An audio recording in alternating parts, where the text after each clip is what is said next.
What is going on, guys? Just want to touch base with you guys. I started this channel mid-year. I've sort of been involved with the retro gaming community for a while under a different channel, but I started this channel kind of dedicated to the N64. Kind of. What am I talking about? It's completely dedicated to the N64.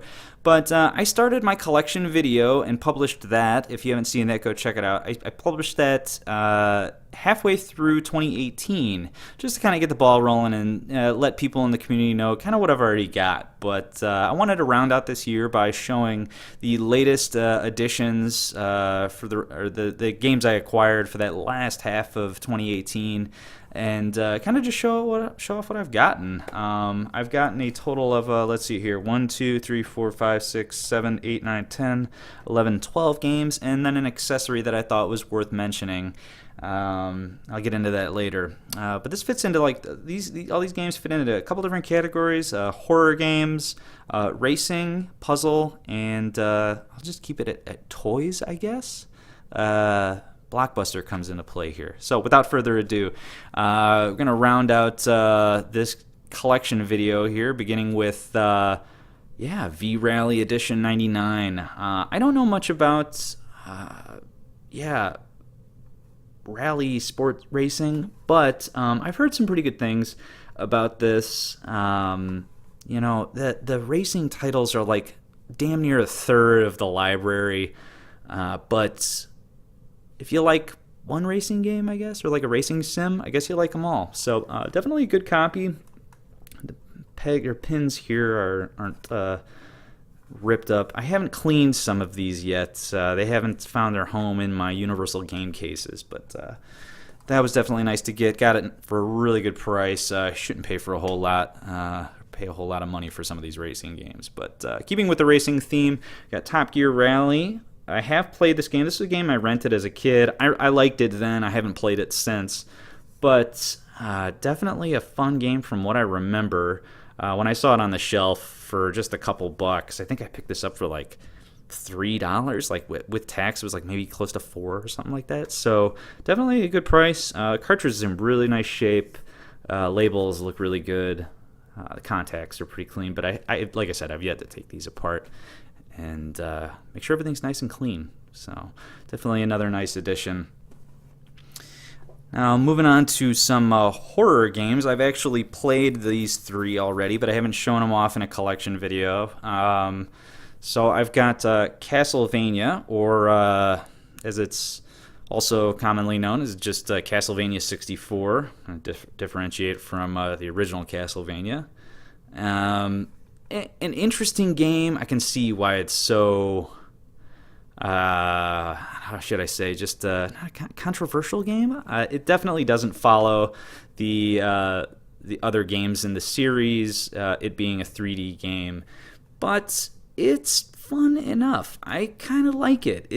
I don't think it holds up in comparison to the other games in the franchise, but definitely an interesting game. I will undoubtedly play it and beat it, seeing as how I've got it now. Definitely a nice copy, keeping with the rest of the others I've shown off so far. So I've also got here Nightmare Creatures. This game is really cool. The fighting system is kind of unique. I don't know, I haven't mastered it yet. And it's an interesting game. It's the enemies in here are actually fucking terrifying looking, but I just haven't honed my skills on the fighting system here. It's definitely an interesting game. I'm looking forward to playing that a lot more. Really am. So the final game here in the like kind of horror category is one I really want to read a lot more backstory on, and that is Shadow Man. I really like this game purely for the amount of lore that comes with it and the amount of just backstory.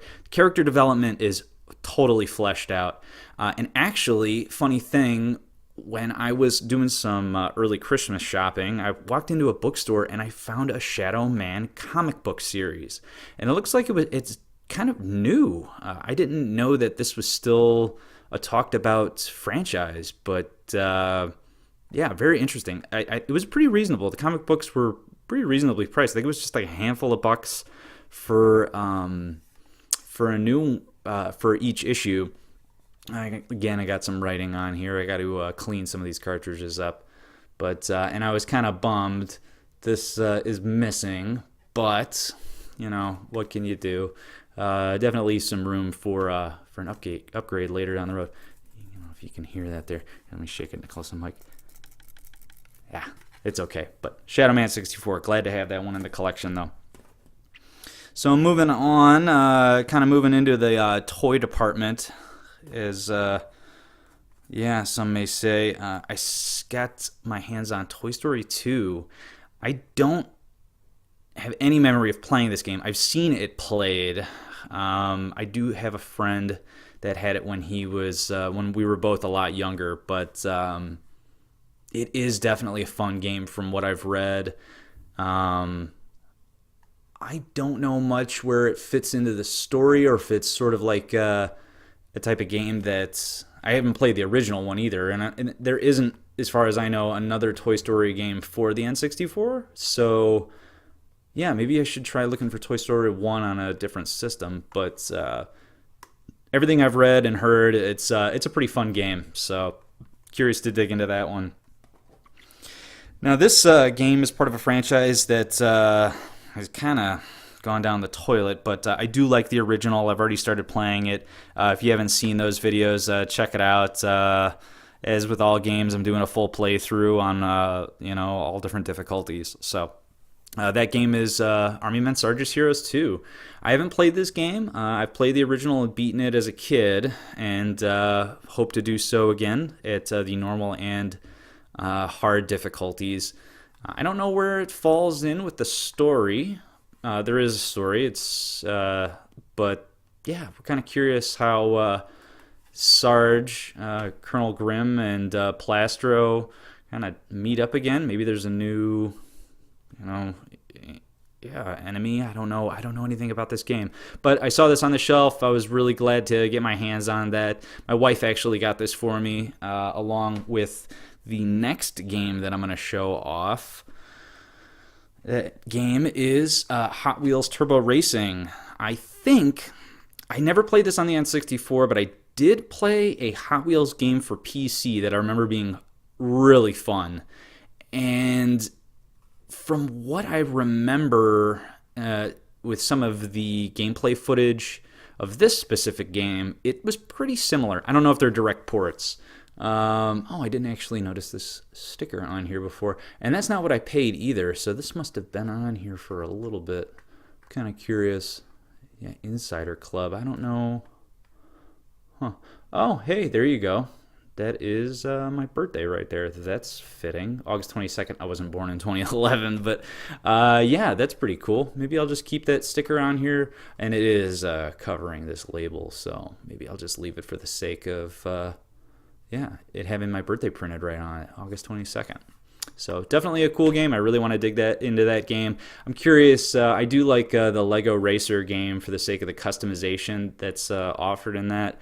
I don't know if there's anything quite like that in this game, but definitely one I want to dig into. So these next two games I'm especially excited about because it rounds out the like a subset of games that I really wanted to get, and maybe you'll be able to piece it together. That first of the two that I got that rounded out that subset of games was Razor Freestyle Scooter, and with the Property of Blockbuster sticker on the front, and it kind of carries over onto the back. This one is in, it still has the top sticker present on it.